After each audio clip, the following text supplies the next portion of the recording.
Hello and welcome to Wrestler Spotlight. I'm the Maritime Warrior, joined by the Magic Man Jason Casey this episode. I'm not calling Jason old. You're not, but you're gonna. I'm not, but Jason is someone that grew up with Atlantic Grand Prix Wrestling, going to see the shows live. And I just found it fascinating listening to his stories. So I thought that'd make a great episode or two. So, Jason, you used to go to the live recordings for the TV shows. How was that? It was cool to see live. It was a small venue. It was at the CTV ATV station on Halifax Street. So anybody that's from the Moncton area will remember it. Building is still there. It would have been the opposite corner of where the Tim Hortons is on Collishaw now. Yeah. A very small building. It's not a big building. So the venue, I wouldn't even call it a venue. The room that they recorded in was pretty small. Spectator-wise, you maybe had 60 or 70 people. Luckily, it was a low boy ring, maybe 18 to 24 inches off the ground. I'm not sure what size it was because I was only a little kid. If I remember correctly, I would have been, I want to say between the ages of like 7 and 12, roughly. So like from like 82 to 87 would have been. So that's around the time you started to go see show lives. Yeah. I would have been prior to like 8. Like I was born in 74, so I would have been 82. I would have been 7. I would have only turned 8 in the fall of 82. So I remember going with my aunt and my little cousin. He would have been a couple years younger than I was, so he would have been about 5 or 6. I would have been about 7 or 8 when we first started going. My grandfather was a huge wrestling fanatic. My great-grandmother was a massive wrestling fan. My aunt that I currently live with is a massive wrestling fan, so it was in the family.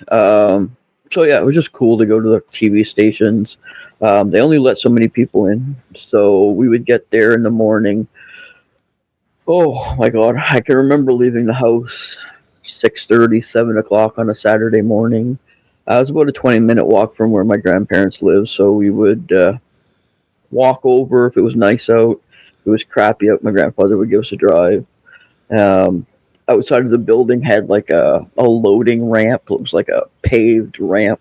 So I remember being a little kid, they had like a curb on the side of the ramp. So we would sit on the curb and play on the lawn or whatever until they opened the doors.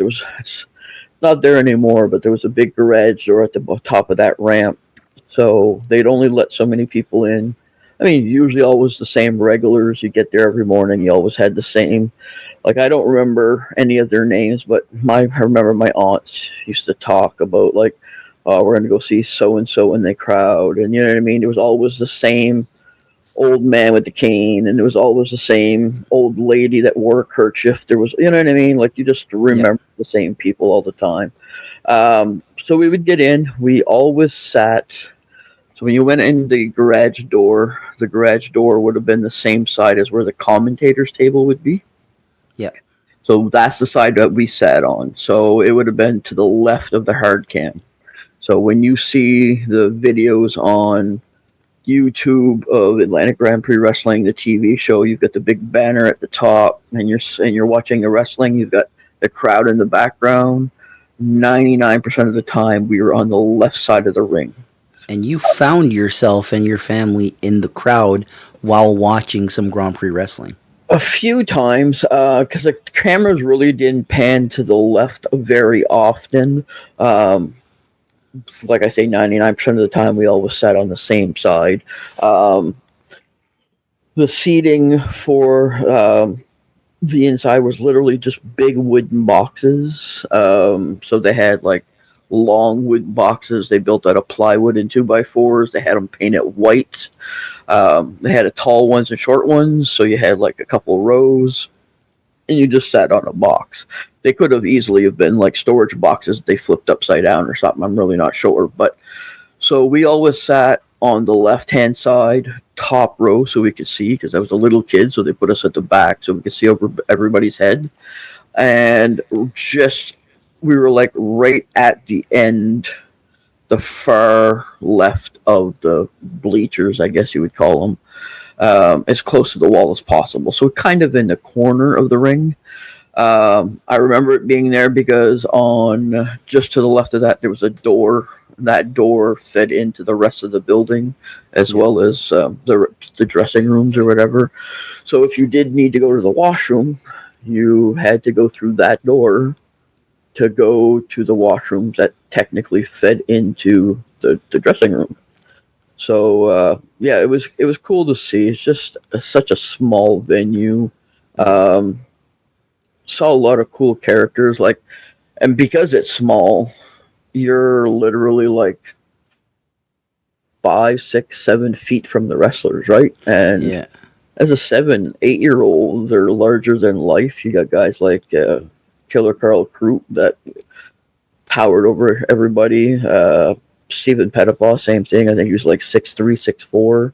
You know what I mean? So as a little kid, you're staring up at them. So it's it was cool because they did the tapings at, like, I think they started, I want to say maybe 9 in the morning. Started the tapings. Run me through how a taping would go, because you said that, like, there are times when something happened and they had to redo the shot.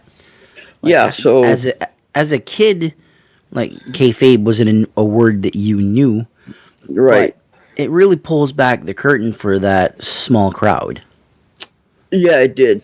So if you look at the crowd in some of those videos, I would say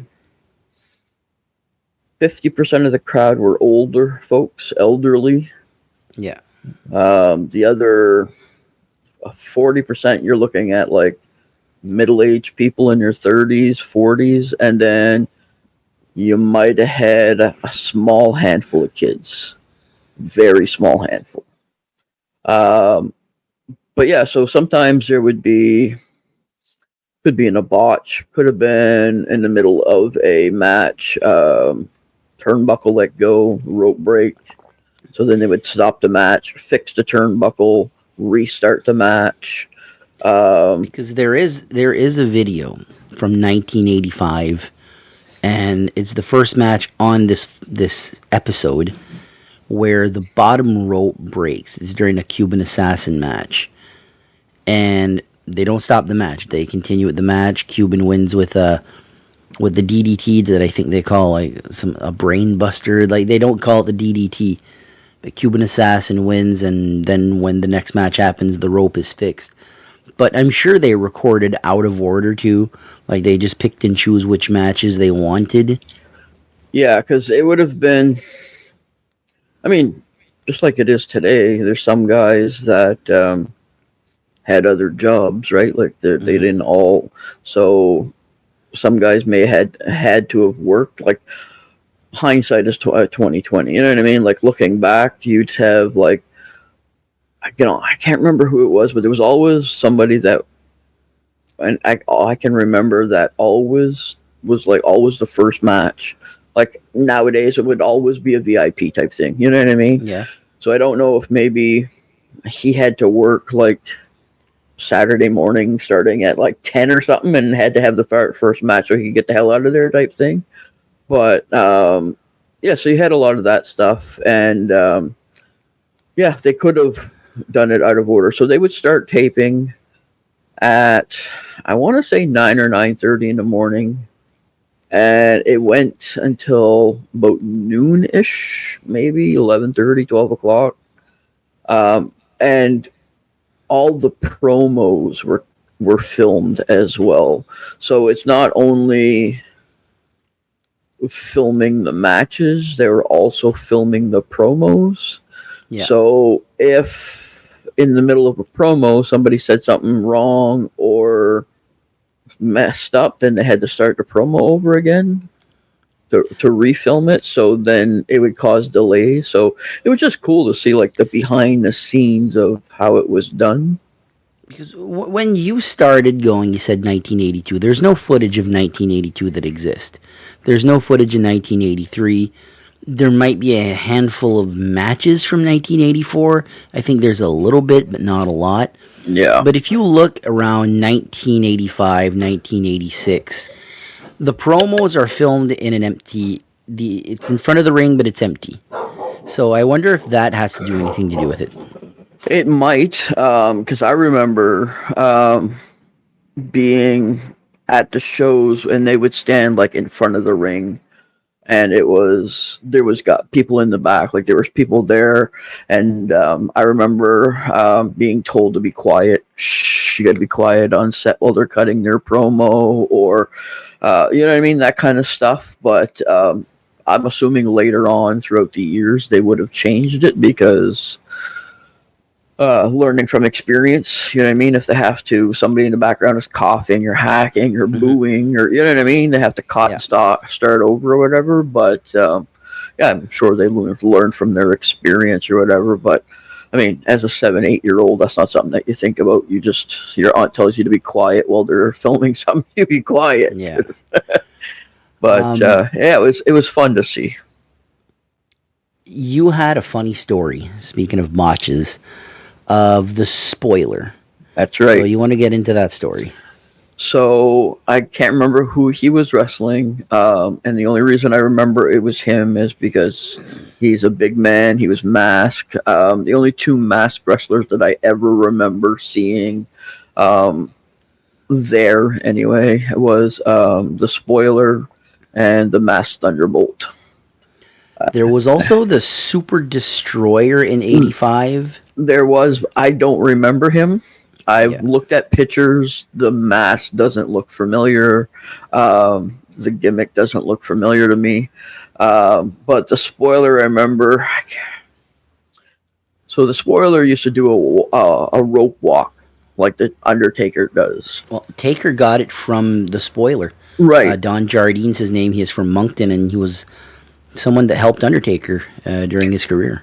Yeah, so for the younger people that didn't know who the Spoiler was, the rope walk that you now see Ricky Mortis do in the Maritimes, he was doing that. Now, as I mentioned earlier, the venue wasn't big.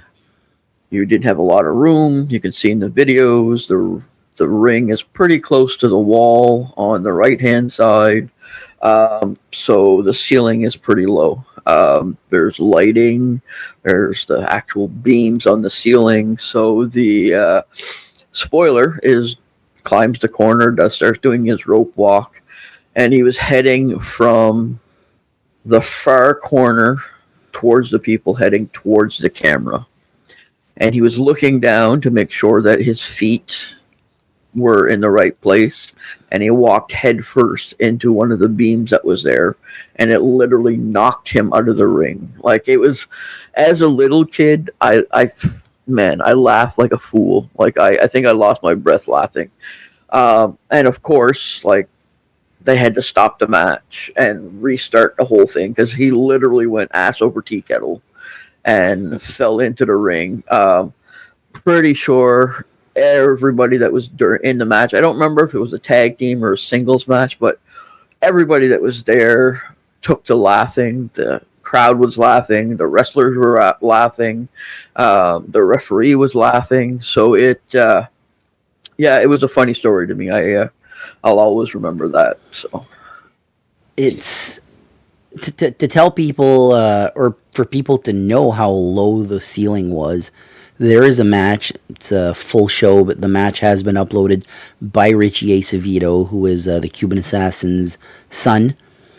It's Frenchie Martin versus Leo Burke.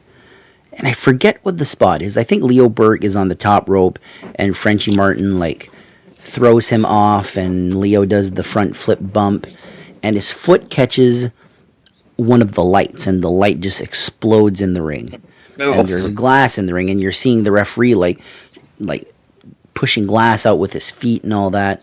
But that's how low the ring was. So for the spoiler, who was, I think he was built at 6'7", 6'8". Yeah, he was a big boy. Is, like so I remember him wrestling, not there at J. Lou Levesque, but I remember the spoiler wrestling against Big Stephen Pettipaw. And I mean, to me, Stephen Pettipaw was a big man. I've seen Pettipaw wrestle a lot. Mm-hmm. But to see him and the spoiler in the same ring together, and the spoiler was like probably 3 or 4 inches taller. So he was a big man, yeah. You mentioned what is it? The arena, the Jean-Loup Levesque. Jean-Loup Levesque, yeah, it was the arena at University of Moncton. It's where the University of Moncton Blue is. So the J. Lou Levesque, I remember they had their house shows were done at the J. Lou Levesque Arena, and it was literally from like, I don't know how long they did it. I'm pretty sure they started before I started going, because my uncle, he didn't come to the TV tapings with us. He was a little younger than my aunts, but he always went to the J. Lou Levesque shows. So he would take us. I think I started going in probably, I want to say I probably did those shows before doing the TV tapings. That was probably like kind of my like introduction, because we used to watch wrestling with my grandparents on TV. And then my Uncle Robert would say, oh, well, I'm going to, I'm going to J. Lou Levesque tonight. It would be like a Saturday night or whatever. Do you want to come? So I would have been probably like 6-ish. So then I started going with him like once a week or every couple of weeks or whatever. He'd get paid. He'd bring me along or whatever. And then his sister, my Aunt Claudette, would say, oh, well, let's go see how they tape it on TV. And that's kind of how I started going to the TV stations. But, yeah, the house shows were fun because they were in, like I say, in a stadium, in an arena, hockey rink. And then you really got to see, like, the whole crowd. And, I mean, as a kid, I couldn't tell you how many people were there. But I would say, just based off of, like, my experiences going to shows now, probably 400 or 500 people a show. Which is pretty good for the Maritimes. Especially for a weekly house show. Quick question here. Around that time, you say you were like 5, 6, 7 years old. Would the Papos had been there at that time? Or did you just miss them? I didn't. Looking back on it, I don't think I saw Randy. I saw Lanny Poffo a lot. Lanny did come back to the Maritimes in 80. I think it was. You think it was 83? I think, and he did a lot of tag team work as well. Here's the thing about Lanny Poff. Here's the thing about Grand Prix in general. There were 2 territories in the Maritimes in the 70s. International Wrestling, which was run by ESA, Eastern Sports Association, and Atlantic Grand Prix Wrestling. There's plenty of footage of Grand Prix Wrestling to go around. ESA, there's one video, I think. It's Martel versus Leo Burke for the AWA World Title. The information on International Wrestling you can find easily. The information for Grand Prix, you have to take it with a grain of salt because there are things that are missing. And the North American Tag Team titles, to me, it's like, my God, you're missing so much. And shout out to the Madison Miles website. Yeah. That has like a history of maritime wrestling and cards and all that they dug up through newspaper clippings and all that. And if you go in Cage Match and you look at the North American Tag Team titles, there's a lot of reigns missing. Oh, one of them is Emile Dupree and Lanny Poffo. They held North American Tag Team titles that I didn't know until I had to like really go on the Madison Miles website. And like that's the only title that I see Emile Dupree with in Grand Prix Wrestling. Do you remember early in Atlantic Grand Prix Wrestling, the North American Tag Team titles was represented by a trophy? Do you remember that? I do remember that. So they got tag belts. I want to say maybe in '84. Yeah, I mean, I can't remember as a kid. I can't remember when that Yeah, transition happened, but I do remember a trophy, um, and I remember belts as well because I have a like. I wish I still had them, but the 8x10s of all the wrestlers, I probably had a stack of 8x10s as a kid. Oh my god, they have to have been probably 5 or 6 inches thick of just 8x10s. yeah, I've had them of every wrestler, and every once in a while, probably like once a month or once every 6 weeks, you would get like a bigger name show up for one of those house yeah, shows. So, like, I mean, I've seen Ric Flair wrestle at Jay Lulavec. I've seen Andre the Giant wrestle at Jay Lulavec. Obviously, the little persons, the midgets, the Skylo Low, Cowboy Lang are two that really stand out for me. But as you were talking about Lanny Poffo earlier, him and Stephen Pettipaw were tag teamed together for pretty much all of 1983. yeah. So he came like for the entire summer he was here. I don't remember him on the TV recordings. Like I'm sure he was there. I'm sure there was recordings of him there. I don't remember him, but I do remember um, I mean, he was monikered Leaping Lanny, so Yep. I mean, he was all over the place in the ring. He kind of reminded me of what Chip Chambers is like nowadays, where he's off. Yep. You know what I mean?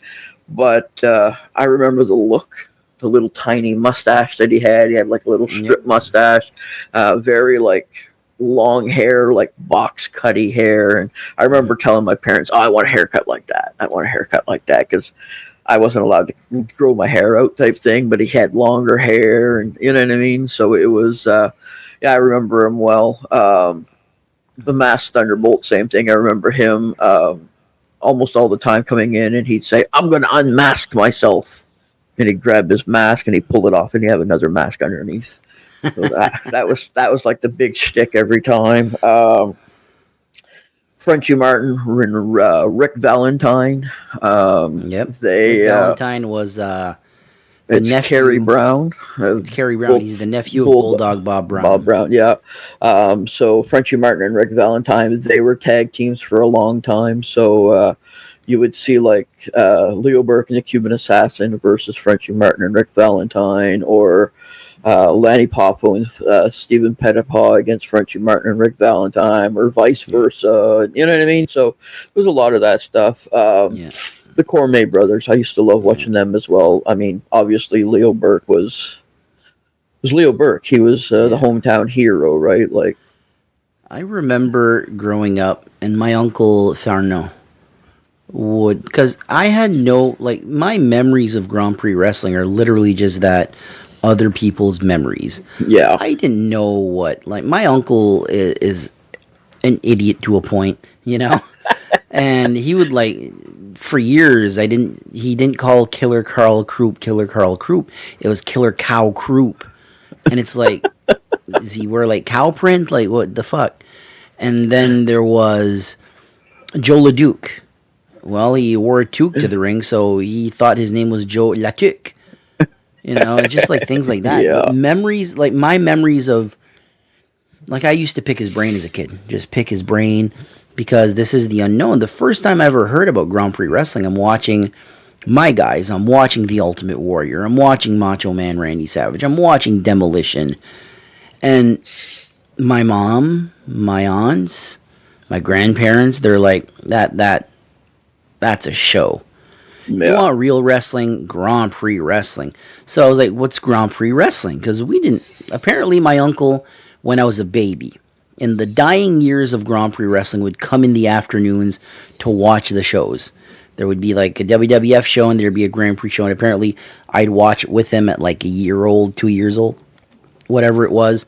I'd have no memories of that. My earliest wrestling memory is WrestleMania 6 when I was a year and a half old. It's not the full memories, just spots here and there, you know? yeah. But to me, the first time I ever saw pictures, is when Grand Prix wrestling came back in like 97, 98, 99, especially that 99. Like, Yeah. for that 5-year period that they ran, I think 99 was their biggest success, was the Legends Tour. They got Leo Burke back, they got the Beast, Cuban Assassin, they had their trainees, they had Renee there, they had Gary Williams. Kingman, Gary Williams, they had Mike Hughes, Joe Legend, Chi Cruz, all these guys. Going back to Grand Prix, though, for a second, like in the early days, do you remember, like, if they stopped doing TV tapings? I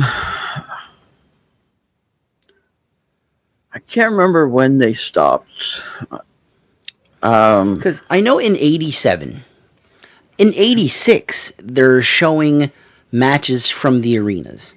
Like, there is a match out there of Frenchie Martin defending the international title against Hercules Cortez. Yeah.